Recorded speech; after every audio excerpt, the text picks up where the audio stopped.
शेतकऱ्यांसाठी आनंदाची बातमी। आज बुधवार शेतकऱ्यांना देव पावला। आजपासून पीक विमा 25,000 रुपये शेतकरी बांधवांच्या खात्यामध्ये जमा झालेले आहे। मुख्यमंत्र्यांची मोठी घोषणा। या 16 जिल्ह्यांमध्ये आजपासून पीक विमा जमा होण्यास सुरुवात। आज बुधवार, आजची सर्वात मोठी आनंदाची बातमी। आज सर्व शेतकरी बांधवांच्या खात्यामध्ये तर आता या पात्र शेतकरी बांधवांच्या खात्यामध्ये जे की 25,000 रुपये हेक्टरप्रमाणे पैसे या 16 जिल्ह्यांमध्ये इथं जमा होत आहे। आता यामध्ये पुणे, अहमदनगर, नाशिक, जळगाव, धुळे, नंदुरबार तर अशा जिल्ह्यांमध्ये पीक विम्याचे पैसे तर जमा होत आहे। तर आज बुधवारपासून वाटप सुरू झालेले आहे। यानंतर छत्रपती संभाजीनगर, जालना, बीड, परभणी, हिंगोली, नांदेड, लातूर, धाराशिव, अकोला, बुलढाणा तर तब्बल या 16 जिल्ह्यांमध्ये पीक विमा वाटप सुरू झालेलं आहे। आता पीक विमा कोणत्या शेतकरी बांधवांना, याचप्रमाणे कोणत्या पिकासाठी किती भरपाई इथं मिळत आहे याचप्रमाणे इथं आपण इथं पाहणार आहे। सोयाबीनसाठी 15 ते 30,000 रुपये प्रति हेक्टरी, कापसासाठी यामध्ये 18 ते 35,000 रुपये प्रति हेक्टरी, तुरीसाठी 12 ते 25,000 रुपये प्रति हेक्टरी, मूग उडीद यासाठी 10 ते 20,000 रुपये प्रति हेक्टरी, हरभऱ्यासाठी 12 ते 22,000 रुपये प्रति हेक्टरी, गव्हासाठी 10 ते 20,000 रुपये, मक्यासाठी 12 ते 25,000 रुपये, कांद्यासाठी 20 ते 40,000 रुपये, फळबागासाठी 25 ते 75,000 रुपये। आता यामध्ये महत्त्वाचं म्हणजे हे त्यांच्या पिकावर भरपाई अवलंबून राहणार आहे। आपण हे अंदाजी रक्कम इथं बघितलेली आहे।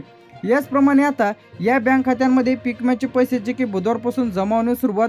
आता यामध्ये State Bank of India, Bank of Maharashtra, Central Bank of India, Bank of Baroda, Punjab National Bank, Canara Bank, Union Bank, Indian Bank, त्याचप्रमाणे UCO Bank, IDBI Bank, HDFC Bank, ICICI Bank, Axis Bank, Kotak Bank, याचप्रमाणे Airtel Payment Bank, Indian Post Payment Bank तर अशा जे काही पैसे इथं जमा होत आहे। याचप्रमाणे या 16 जिल्ह्यांमध्ये जो काही निधी इथं आलेला आहे, पुणेमध्ये 180 कोटी रुपये वाटप सुरू झालेलं आहे, अहमदनगरमध्ये 220 कोटी रुपये वाटप सुरू झालेलं आहे, नाशिकमध्ये 170 कोटी रुपये वाटप सुरू झालेलं आहे।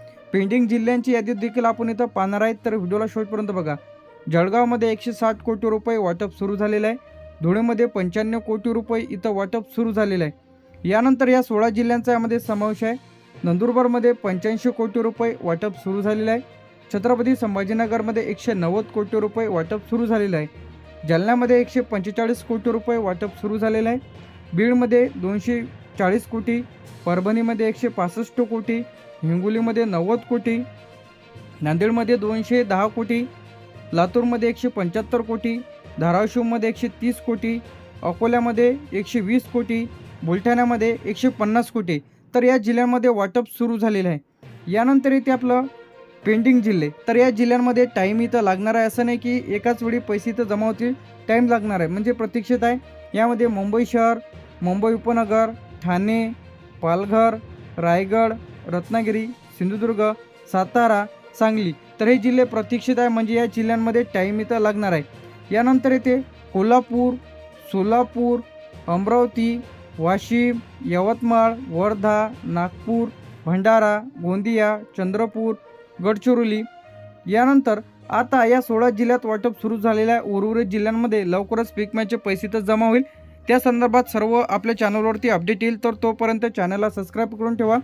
आता पीक विम्याचे पैसे कोणाला जमा होणार नाहीत। आता ज्या शेतकरी बांधवांनी पीक विम्याचा अर्ज केलेला नाही, ज्यांचा अर्ज रिजेक्ट झालेला असेल, असे शेतकरी बांधवांना पैसे येणार नाही। ज्यांच्या बँक पासबुकला आधार लिंक नसेल, ज्यांची KYC केलेली नसेल, NPSI म्हणजे ज्यांचं बँक खातं बंद आहे, इनॅक्टिव्ह आहे, अशांना पैसे येणार नाही।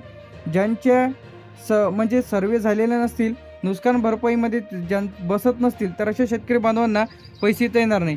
चुकीचा IFSC कोड दिलेला आहे, बँकेकडे क्लेम केलेला नाही, तर अशा शेतकरी बांधवांना पैसे तर जमा होणार नाही।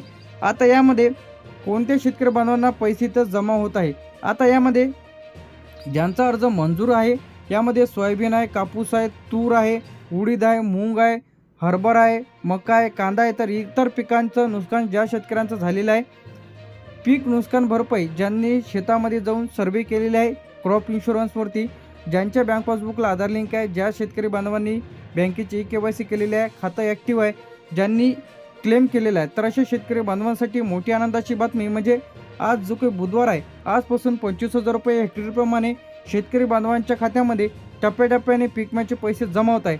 आता ज्यांना कोणाला पीक विम्याचे पैसे आलेलेच नसेल, तर अशाने काय करायचं आहे 14447 तर या हेल्पलाईन नंबरवरती कॉल करा. ज्यांना कोणाला पैसे आले नसेल, अर्ज पेंडिंग दाखवत असेल किंवा तुमचा फॉर्म अप्रूव्ह आहे परंतु अधिक तुम्हाला पीक विम्याचे पैसे आले नसतील तर या नंबरवरती लगेच कॉल करा 1447 किंवा तुम्ही पीक विमा कंपनीला लेखी अर्ज द्या. आता लेखी अर्ज कसा करायचा आपल्या चॅनलवरती व्हिडिओ आपण अपलोड केलेला आहे पीक विमा संदर्भात. तर लगेच तुमच्या तालुक्याच्या ठिकाणी पीक विमा कंपनीला तुम्हाला लेखी अर्ज द्यायचा आहे. तर अखेर आजपासून जो काही बुधवार आहे सर्व शेतकरी बांधवांसाठी मोठी खुशखबर म्हणजे पीक विम्याचे पैसे 25,000 रुपये याप्रमाणे खात्यामध्ये जमा झालेले आहे. आता लगेच तुम्ही या 16 जिल्ह्यांमध्ये चेक करा पैसे खात्यामध्ये जमा होणे सुरू